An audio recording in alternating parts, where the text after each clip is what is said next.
Welcome to Wednesday Stash, everybody. Happy New Year. Um, Wednesday Stash is where we share ways of helping you keep your food for longer. I wishing you a prosperous and happy 2021, and I hope you plan on staying on board with Wednesday Stash through the year as I bring different topics to your attention. But what we're going to talk about today is using your home canned foods. You know, it's about that time. You've spent the canning season getting food stashed away, and now it's, for some of you, it's time to use it.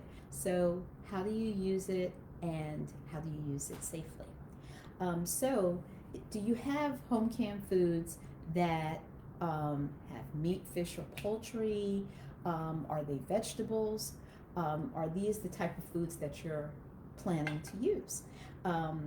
Did you can them yourself, or did you receive them as a gift? Maybe somebody, they shared their bounty with you. I know I gave away a bunch of jams and jellies. Well, actually, a lot of jellies and pear preserves. Those were the things that I gifted.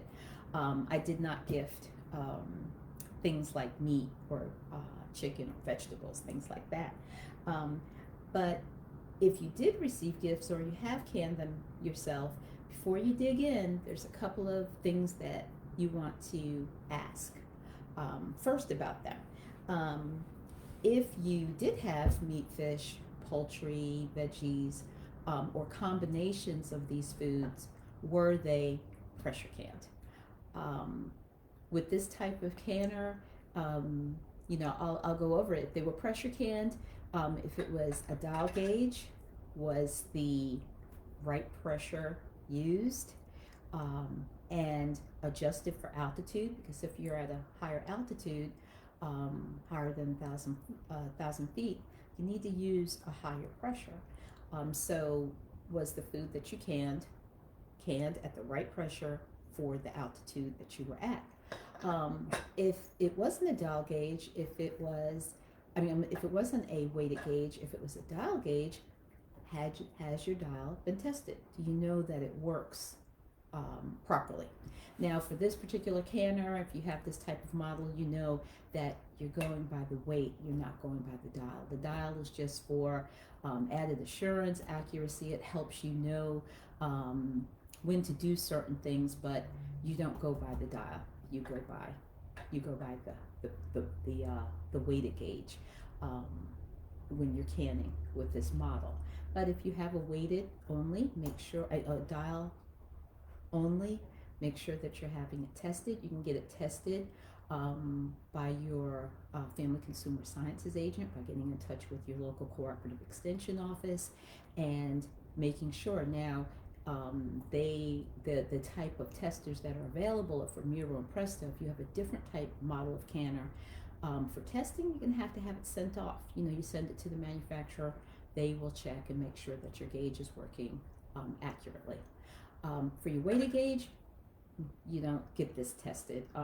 There's really not a lot that you can do to this. It's a pretty sturdy type of thing. Okay, so you say yes. You're going to look at that the correct weight was used. How do you know what weight, what pressure you were to use? Well, that's where a tested recipe comes in. So this is so easy to observe. Is a publication that's put out by University of Georgia, so that there's tested recipes in there. The Ball Blue, let's see, I'm trying to get it over here so you can see it. The Ball Blue book is another guide that has tested recipes in it. The USDA Guide to Home Canning, you can find that online. Go into the National Center for Home Food Preservation. That's another source for tested recipes. You can get in touch with your local cooperative extension agent center. Again, talk to your Family Consumer Science sciences agent, and they can direct you to find tested recipes where you can access them. You can go online to the different extension services, and there's a lot of material that's there. But just make sure that you're using a tested recipe. Tested recipes, they give you the assurance that you need, that if you follow the steps exactly the way that they've been laid out, that the food that you have prepared is safe to consume. Okay, so another thing I wanted to point out about tested recipes is that they're going to take certain things into consideration. They're going to take things into consideration like your jar size. I mean, these are quart size, but you know, you might be using pint size jars. And a tested recipe is going to take that into consideration also. It's also going to take into consideration the type of food you're canning, the pack, what type of pack of food. All of this is going to be taken into consideration for the recipe. So that's why you want to use a tested one, because not only do you have the assurance for safety, you're also going to have the assurance of a food of good food quality, something that you're going to want to eat, you know, at a future time.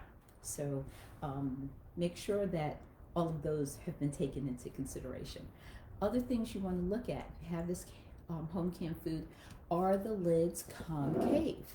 You know, are they sealed? Do you have a good seal on them? You know, you pull them out, you know, there's nothing amiss, there's no leaking, there's no, you know, discoloration, you know, obvious, something, you know, from leaking you could see on the jar or down the side of the jar, or the lid is not firmly on. You want to make sure. I'm pulling up by the lid, I'm not pulling up by the jar, and these, you have good seals, and your seals are concave. These are foods, you know, this is the way that you want to test and make sure. If you have any seals that are ajar, if you go to test and the seal's not good, the jar's already open, that's not something that you want to consume. Also, if you notice any bubbling, if you notice anything growing, you know, on the food, that lets you know the seal has been compromised and that there are microorganisms that are growing in there that are not good for your health. Okay, so you don't want to consume that as well. If you notice spurting, you go to open it, and we're going to open these, but you go to open it and you have it where there's food or liquid spurting out.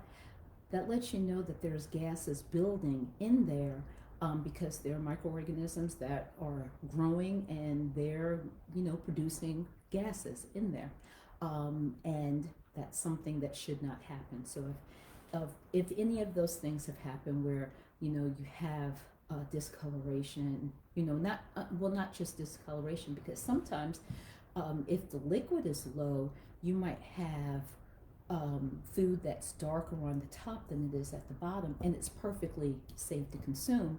It's a quality issue, it's not a safety issue. But if you open it up and the food has an odd smell to it, it's, you know, something's not right at all, then it's better to be safe than sorry. You want to not consume the food, okay? If someone's gifted the food to you, these are some of the questions you might want to ask, and it might seem like you're being ungrateful. Somebody's giving you a gift and you're going to question their gift, and that's understandable. You don't want to offend anybody or hurt their feelings, but to be on the side of safety, these are some of the questions that you want to ask, and you might help somebody to learn, oh, I didn't know I was to take all these things into consideration, so you're helping someone else as well. And if you have canned food and you didn't check altitude, you don't know if your gauge was working properly, you don't have good seals, you know, these are things that, you know, okay, now you know for next time. So I have some canned food here that I've been doing over the canning season that I'm going to I'm going to make into a soup. So I have some beef, and I'm going to go ahead. I need to get one of those nifty jar openers. I don't have one, so I'm going to use my can opener. And I'm going to be really, really careful opening my jar. And it's not because I want to save my lid. I do not want to save my lid because this is a one-shot deal.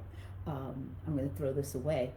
But why I want to be really careful, I don't want to chip my jars, because if your jars have any chips, not only of those areas of weakness that will weaken the jar and it could fail inside the canner, if you have chips on the rim where your jar should seal, that could cause your jar not to seal. You can't get a good vacuum because that chip, the lid can't seal over that chip.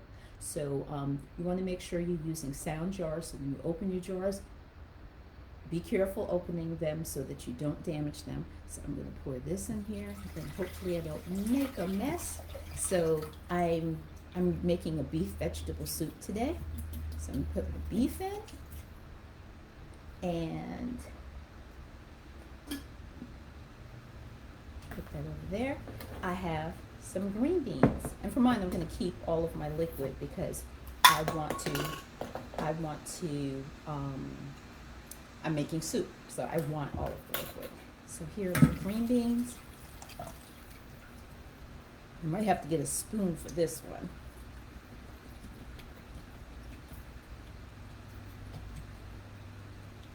Oh, there they go. Hello. Oh, there they go.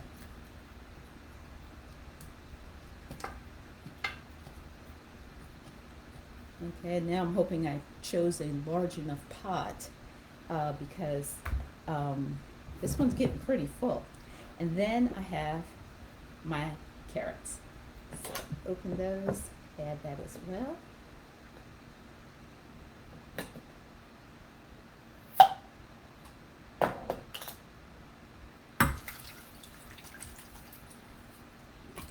And it fit, but I'm not cooking it in this pot. You could see how full that pot is, so that's not going to happen. Now, the only thing I have to do at this point, after I get a larger pot, is seasoning, because canned foods are already cooked. So I'm going to just heat it through because I want hot soup. But with canned foods, soup is a great option for using your canned food. Casseroles are a good option. Sauces, if you're going to make sauce, because the food's cooked, the texture, you're making dishes where that already cooked texture is not a surprise, it's expected. So if you're making something, if you have canned chicken, I have a bunch of canned chicken in my pantry. I wouldn't just heat the chicken and serve it on the plate, because that's not the type of texture that you're looking for when you sit down for a chicken meal. But it would go great in a chicken casserole. It would go great for chicken pastry, things like that. So when you're using your canned foods, think about using them in dishes where the texture, the softened texture, won't be an issue. Okay, so like I said, I'm going to just heat this through. I'm going to put seasoning in it, and I have some things that I want to serve with it. But another thing that I do plan on serving it with are pickles. So I did can these okra pickles. They were already, had already opened the jar, but we haven't eaten all of these yet. So I plan on serving it alongside. And another reason, you're going to discard this lid. Sometimes you want to keep the lid and go find your band, because you shouldn't have stored your jars with the bands on. You just store with the lid on. But if you've opened it and you open your jar and you still have food in it, sometimes you want to use your lid to put the lid back on, and then use your band to close it, until you're ready to use all of the food. But other options are you could put what's left in the jar into a different container. Something that I do, especially for things like jams, jellies, pickles, relishes that I've canned, I got these lids. So they're canning jar lids. You can get them for wide mouth canning jars or regular mouth.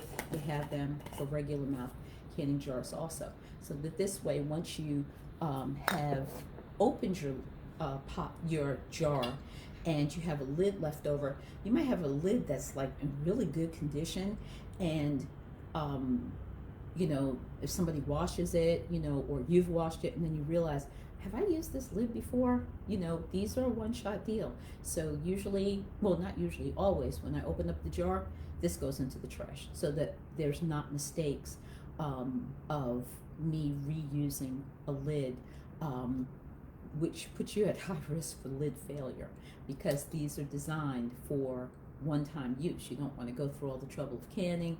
You reuse your lid and then you find your jars haven't sealed. You know, they're designed for one time. Okay. So what I also wanted to point out with this, the okra pickles were boiling water bath cans, so it's not, you know, didn't have to use a pressure canner. But some of the things that you might notice with your boiling water bath can, your boiling water canned items, when you go to open them, if you go and you notice that there's mold, you know, inside, then you didn't have a good seal. You didn't, or processing, it wasn't properly processed. If you notice that it's bubbling, you know, again, if you open it and they're spurting, all of those issues let you know that, you know, it wasn't processed properly, or if it has a weird smell, it wasn't prepared properly. So that might be some of the things that you'll notice with your boiling water canned items.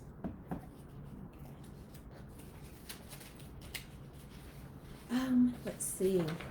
All right, so let's see. My soup, you know, I feel, you know, once I get this all, you know, doctored up, because my jars, you know, followed all of the recommendations. I used the tested recipe. I used the right weight of the right pressure for my altitude. I processed for the correct amount of time. The jars, when I went to open them, everything looked the way, you know, I had concave seals, no spurting when I opened it, no weird odors, any of that.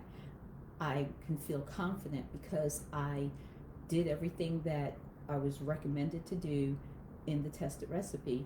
I have the assurance that I have a safe soup to eat. So put your home canned foods to the test. Make sure that they meet all of the criteria, and you know that they're safe for you to eat. So thank you for joining me this week for Wednesday Stash. And next week I'm going to talk about storing your home canned foods. So I look forward to you. I look forward to you joining me next week. And if you like this video, please hit like that you like the video. And then also, if you subscribe, if you're not already a subscriber to the Safe Plates Food Safety Information Center, go ahead and subscribe. You'll receive the alerts about when we have Wednesday Stash videos coming up. And then also when we have other events coming up, you'll receive alerts for that as well. So take care for now. Thanks for joining me.